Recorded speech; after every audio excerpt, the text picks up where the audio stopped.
क्या आपने कभी गौर किया है कि आप उन लोगों की इज्जत सबसे ज्यादा करते हैं जो आपसे कुछ नहीं मांगते, लेकिन साइकोलॉजी की दुनिया में सच्चाई इससे बिल्कुल उल्टा है। अगर आप चाहते हैं कि कोई आपके लिए तड़पने लगे या आपकी इज्जत करे, तो आपको उसकी मदद नहीं करनी चाहिए, बल्कि उससे मदद मांगनी चाहिए। सुनने में ये लॉजिक के खिलाफ लगता है, लेकिन इसे कहते हैं द बेन फ्रैंकलिन इफेक्ट। आज मैं आपको सिखाऊंगा कि कैसे एक छोटी सी फेवर मांगकर आप किसी के सबकॉन्शियस माइंड में एक ऐसा जाल बुन सकते हैं जहां वो आपको अपना मसीहा या अपना गुरु मानने लगेगा। तो तैयार हो जाइए ह्यूमन डिकोड के एक और डार्क चैप्टर के लिए, जहां हम इंसान की सबसे बड़ी कमजोरी ईगो को डिकोड करेंगे। बेंजामिन फ्रैंकलिन, एक ऐसा नाम जो सिर्फ अमेरिका के इतिहास में नहीं बल्कि ह्यूमन साइकोलॉजी के इतिहास में भी अमर है। फ्रैंकलिन का एक कट्टर दुश्मन था, एक ऐसा इंसान जिसके पास पावर थी और जो फ्रैंकलिन को बर्बाद करना चाहता था। फ्रैंकलिन चाहते तो उसे महंगे तोहफे दे सकते थे या उसकी खुशामद कर सकते थे, लेकिन उन्होंने डार्क साइकोलॉजी का सबसे बड़ा पत्ता खेला। उन्होंने उस दुश्मन को एक चिट्ठी लिखी और उसकी लाइब्रेरी से एक दुर्लभ किताब उधार मांगी।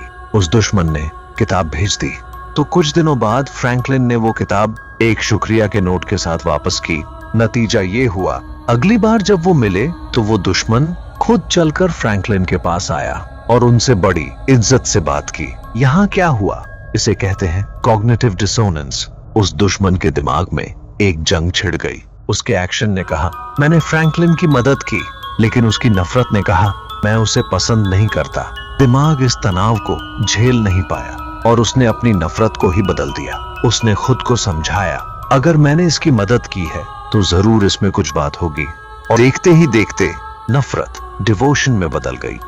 अब इससे पहले कि मैं आपको वो 5 तरीके बताऊं, आपको ये समझना होगा कि हम यहाँ करने क्या वाले हैं। हम सामने वाले के लॉजिक को बाईपास करके सीधे उसके ईगो और आइडेंटिटी पर हमला करेंगे। हम उसे अनजाने में एक हायर पोजीशन पर बिठा देंगे, जिससे उसका दिमाग आपके लिए एक प्रोटेक्टिव मोड ऑन कर लेगा। अब जो मैं आपको बताने वाला हूं वो इंसान को मनोवैज्ञानिक कर्ज के नीचे दबाने का एक मास्टर प्लान है।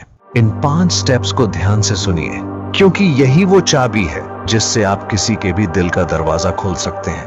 पहला स्टेप, द माइक्रो फेवर, यानी इन्वेस्टमेंट की शुरुआत कभी बड़ी चीज से ना करें। उनसे सिर्फ एक पेन, एक सलाह या कोई मामूली जानकारी मांगे। यहाँ मकसद मदद पाना नहीं, बल्कि उनके दिमाग में अपना खाता खोलना है। साइकोलॉजी कहती है कि जैसे ही कोई एक छोटा सा हाँ कहता है, उसका दिमाग आपके लिए एक पॉजिटिव फोल्डर बना देता है। ये एक माइक्रो इन्वेस्टमेंट है जो आगे चलकर बहुत बड़ा फल देगा। दूसरा स्टेप, द इमोशनल मास्क, यानी इंसानी जुड़ाव। दुनिया को परफेक्ट लोग पसंद नहीं आते, दुनिया को वो लोग पसंद आते हैं जो असली लगते हैं। अपनी एक छोटी सी कमी या उलझन उनके सामने रखें, उन्हें महसूस कराएं कि सिर्फ वही वो इंसान है जो आपकी इस मुश्किल को सुलझा सकते हैं। ये उन्हें एक प्रोटेक्टर वाली फीलिंग देता है। जब कोई आपकी मदद करता है तो वो अनजाने में आपसे इमोशनली जुड़ जाता है। तीसरा स्टेप, द एक्सपर्ट वैलिडेशन, यानी ईगो को बढ़ावा। मदद मांगते वक्त उनके टैलेंट को टारगेट करें। कहें कि मुझे पता है आपकी समझ इस फील्ड में सबसे गहरी है, इसीलिए मैं आपके पास आया हूँ। ये वाक्य उनके ईगो को 7वें आसमान पर ले जाता है। अब वो आपकी मदद सिर्फ इसलिए करेंगे ताकि वो अपनी एक्सपर्ट वाली इमेज को आपकी नजरों में बरकरार रख सकें। वो आपकी मदद अपनी मर्जी से नहीं, बल्कि अपनी काबिलियत साबित करने के लिए करेंगे। चौथा स्टेप, द ग्रैटिट्यूड एंकर, यानी भावनात्मक कर्ज। मदद मिलने के बाद अपनी खुशी को बढ़ा चढ़ा कर दिखाएं। उन्हें एहसास दिलाएं कि उनकी उस छोटी सी मदद ने आपकी लाइफ बदल दी। जब कोई इंसान खुद को दूसरे की सफलता की वजह मानता है तो वो उस इंसान से बंध जाता है। अब आप उनके लिए सिर्फ एक व्यक्ति नहीं, बल्कि उनका एक सक्सेसफुल प्रोजेक्ट बन चुके हैं। पांचवा step, the reverse psychology loop, यानी दुश्मन को दोस्त बनाना। अगर कोई आपसे जलता है तो उससे जानबूझकर ऐसी मदद मांगे जिसे पूरा करना उसके लिए आसान हो। उसका दिमाग अपनी जलन और अपने एक्शन के बीच फंस जाएगा। अंत में उसका दिमाग जलन को दबा देगा और अपनी दी हुई मदद को सही ठहराने के लिए आपको पसंद करना शुरू कर देगा। यहाँ नफरत हार जाती है और साइकोलॉजी जीत जाती है। यहाँ एक बात ध्यान से समझो, मदद मांगने और भीख मांगने में एक बहुत बारीक लकीर है। अगर आप हर वक्त हर किसी के सामने हाथ फैलाएंगे तो आप अपनी वैल्यू को खत्म कर देंगे। एक हाई वैल्यू मैन कभी अपनी कमजोरी का तमाशा नहीं बनाता, वो अपनी मदद को एक अपॉर्चुनिटी की तरह पेश करता है, जिससे सामने वाले को अपनी महानता का एहसास हो।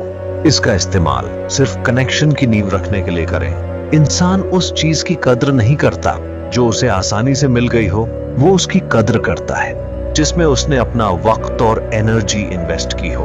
अगली बार जब आप किसी को अपना दीवाना बनाना चाहें तो उसे अपनी मदद करने का एक मौका दें। क्या आपने कभी अनजाने में किसी ऐसे इंसान की मदद की है जिसे आप पसंद नहीं करते थे? तो कमेंट्स में रिस्पेक्ट लिखें। और अगर आपको ऐसे ही डार्क साइकोलॉजी वीडियोस चाहिए तो चैनल को सब्सक्राइब करना मत भूलना।